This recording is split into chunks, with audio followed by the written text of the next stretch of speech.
I am Friar Tuck, and this is my epoch. So, one more question. Are there any specific roles in community, like bodyguard, trader, scout, etc.? Within the homeless community, is what I'm presuming you're asking. Are there any roles? There are lots of roles. You have guys that go around and that's all they do is they clean up after all the nasty homeless people. Got to watch a guy clean up a back alley today. Because he sees it, he just can't deal with the dirty mess. So there are people within the community that do that, and some of the people will take care of them because they appreciate it, and so they will show their gratitude in various ways by giving, whether it be cigarettes or sitting back sharing a beer with you, a bowl with you, whatever it is. Okay, don't expect to get rich off of it.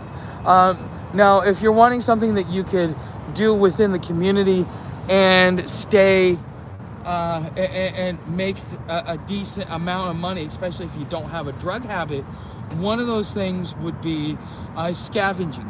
Okay, so as the police go around and they rustle up these homeless camps, these people are forced to pick up so quickly that sometimes they leave valuable things behind.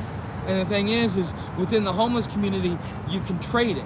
Okay, if you find good stuff, you could probably put it on eBay or Etsy or something like that, and you could sell it as long as it was in good condition.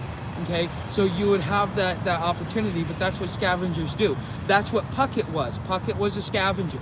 He knew everybody because he traded, because he scavenged, and because of his extracurricular activities. He knew everybody there, and everybody knew him. So if anybody wanted something, they would come to him, see the trade, they'd pay his prices, and they wouldn't think of it any other way. In a lot of ways, that's part of the reason why I kind of started calling him Rumpelstiltskin.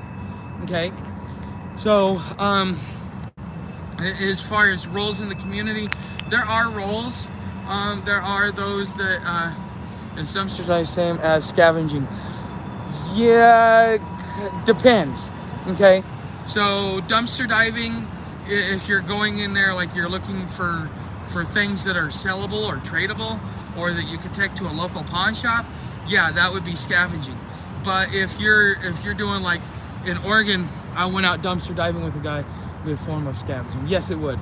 So in Oregon, I ran with a guy, the guy who taught me how to be homeless to begin with.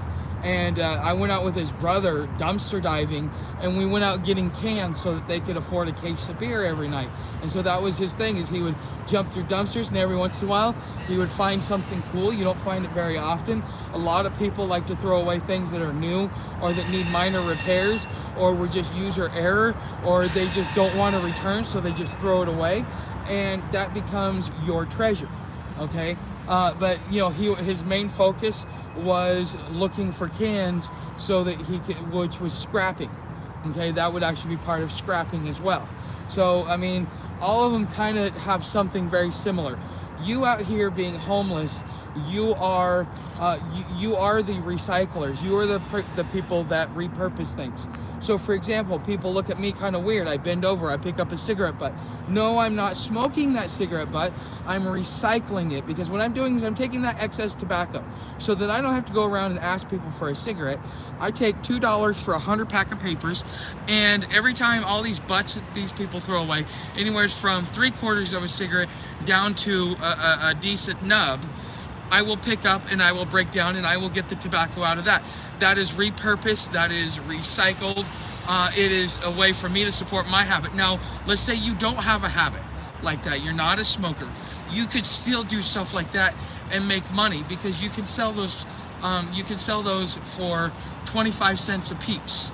Okay, and if you're just trying to buy, like simple things, because you don't need more than like $20 at a time for your stuff that you need weekly. Like if you're just wanting hygiene stuff, if you got no habits, no smoking, no 420, no drinking, no nothing, your out-of-pocket expenses are going to be food, water, and any niceties that you may want. Okay, so these are things that you could do as individuals if you wanted to kind of make some money or do things like that. that's something that you can do. Does anybody else have any more questions?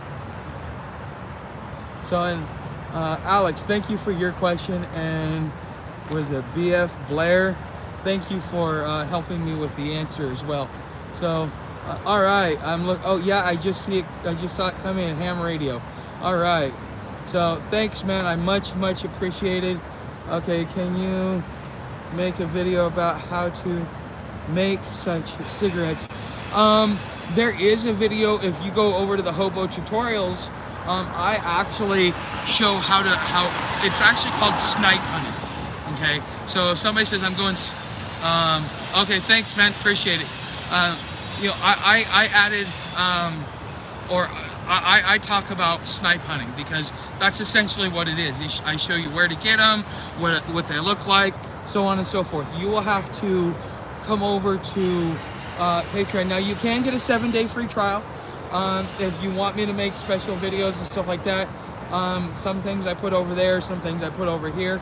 But most of my tutorials, the stuff that I don't talk about publicly, because I didn't think anybody was interested, that's over there in the Hobo Tutorials. Because, you know, I talk about road dogs and why you would need a road dog, and I talk about group camping, I talk about stealth camping, and, you know, I talk about you know, simple things like, okay, so you want to be able to eat out. Sometimes you can't get to a food line. What are you going to do? You're going to go to Kroger's, or you're going to go to a fast food. Well, if you want a hot meal, you're going to go to fast food, okay? But fast food is expensive, so how do you eat fast food inexpensively? Well, that's what apps are for, and so I talk about apps over there as well, okay? So there are a lot of different things that you can do that will save money, and I think from what I've been told, the most important piece of advice that I have given is the whole app thing. So can't you buy big bags of tobacco? Okay, so Cherokee, that is a complicated answer. Yes, you can, but you're not buying real tobacco, you're buying pipe tobacco. Pipe tobacco has a different nicotine content, different chemical makeup. The shred is thicker, okay, versus the thin shred that you get with the regular tobacco. So when Obama took office, they realized that a lot of low-income people were able to still support their smoking habit, because buying a machine to roll your own cigarettes and buying the tobacco, my ex-wife and I could have we split a pound of tobacco between us every month, and we got 6 cartons of cigarettes, and it cost us like $50. But when he came into office, there was a bill that was just recently signed that all of a sudden took that and put it in the same classification as TaylorMade's, which is your regular cigarettes, okay? So now to go get a 2 or 3 ounce pouch of regular tobacco, it costs $33, okay? Versus $7.59 for like 8 ounces or 9 ounces of pipe tobacco shag. Okay, Canada has the 500 cigarettes in a bag for like $30. That's not bad, but you gotta also wonder what type of tobacco they're using as well. So with the pipe tobacco, it sucks. It just, if you're a smoker, you hate it. Most people around here, if you offer them pipe tobacco, they will turn you down because they want the real nicotine. They want what the actual makeup. That's why you want to snipe hunt. Okay, so that's just one thing that you can do as far as, you know, just snipe hunt, get the real tobacco.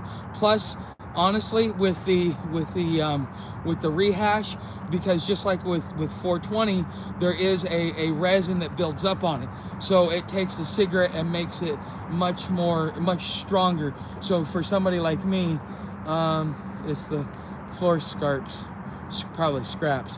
Yeah, you know, pipe tobacco sucks. I mean, if you're gonna smoke it in a pipe, great, but I don't smoke in a pipe. I smoke in a cigarette, and I will set up and I will do that over on the Hobo Tutorial side. Okay, so if you want to see a video on how to roll a cigarette, you'll have to do it over there, because I think that YouTube would censor me for something like that, just because of how everybody's gotten about tobacco lately. All right, so while I'm waiting, if you guys have any more questions, I'm going to go ahead and start wrapping up. I'm going to answer one last question if anybody has one. So I want to say thank you for showing up. You know how to help the channel. Everything is in the description, as far as like affiliate links and stuff like that, tip jar, stuff like that. Otherwise, become a subscriber. Don't forget to hit that like button. Comments help me out in the algorithm, whatever engagement you guys do. Okay, Alex, well, thank you very much. Okay, so does anybody have any questions? So while I'm waiting for that question and I'm closing up, I'm gonna close with something that since I deleted it today, I want to make sure to talk about it.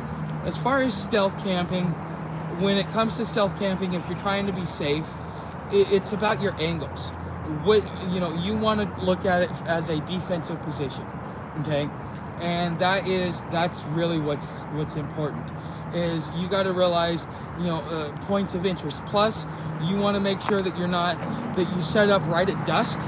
You don't want to set up in the dark unless you can see in the dark, because you don't want to have any lights. Lights are visible from the road. When it gets darker, especially if you're under trees, the change in the lighting kind of blinds people to seeing deeper into the forest. So if you go a couple hundred feet back, you will not be seen. But again, you got to keep a low profile. That means no lights. That means you're not going to smoke. You're not going to do any of that stuff. So when you're ready, when it comes for lights out, when it comes to setting up camp, sometimes you just got to go to bed at dark and wake up before light, and just kind of deal with it that way. As far as stealth camping, when I was on my bike, that was one of the things that I really had to focus on. Only being in a city has my sleeping schedule changed, and the nights are so long now that I'm getting way more sleep than I need. But I generally, when it gets dark out like what you're seeing now, this is the time when I start setting up camp. This is the time when I start setting up my camp, and then this is the time I start getting ready for bed and doing my wind down. What about rats, wild animals during camping? Are they a bother to you? You know what? Possums, raccoons, armadillos, those, I hate those. Yeah, I gotta keep it PG. I don't like those rodents. Okay, rats, you will see them. You at least, because I see them along the river, and generally that's why I don't bring any food down with me, because it's just, think of it just like dealing with a bear. Okay, when you're dealing with an animal, they want your food. So understand that what's going to happen is you're going to you're going to want to like keep your food away from you and in a place where they can't get it, because mice will chew through your stuff. Also, they will chew up your sleeping bag if you allow them to. They like to use me as a springboard, which was kind of weird. One of them tried to get in my sleeping bag, which is kind of weird. So I have had that experience, but most of the time, unless they get ballsy, they stay away from you. And usually if they're ballsy, that means that they've had a lot of human interaction, and they've probably either been fed or the people were raided because they brought food with them. Okay, so that's just one thing to think about there. But as far as dealing with those animals, as long as you keep your stuff safe and secure, and understand that mice will eat through all of your stuff. Raccoons, they will claw through your stuff. They will rip your stuff apart, especially if it's plastic. So that's why you want something that's heavy. Again, you want to do something like a bareback whenever and wherever you can. That's part of the reason, and any smells of food. So like if you put a pot that is strapped to the back of your backpack, well, that means that there's food residue that gets on there. So you also need to think about that as well, because now all of a sudden a bear smells food, or an animal smells food, or a rodent smells food. They're gonna come in there. They're gonna be thinking that they're gonna get it, even though it's just the residue from the pot that's been banging on the back of your backpack. So think about that as well when thinking about all the critters out there that want to take your food. But you got to realize, man, that's nature. Nature is vicious. It is It is very harsh. There is not. Oh, here, check out. Let's see if we can see it. All right, there's some bikers. All right. So, all right, guys. Since I got no more questions, it's about that time. I will see you tomorrow about the same time, because it looks like between like 6 and 7 is going to be that sweet spot. And if I wanted to do one every day, I think I could probably find that sweet spot. So, guys, keep showing up. Keep interacting and asking your questions as you watch my content. If you have other questions aside from that, please be sure to ask them, because that's what this live chat is about, is so that you can get clarification. Because sometimes you can watch a video, but other times you just need to be able to ask a question, just because there's just a couple of nuances that you need some sort of clarification on. So, that's what I'm here for. That's what these live streams are here for. And I will see you guys tomorrow in the next live stream. Don't forget to hit that like button. And if you haven't subscribed, don't forget to hit subscribe. And if you are subscribed, don't forget to hit that bell notification so you're notified when I go live. I will see you tomorrow.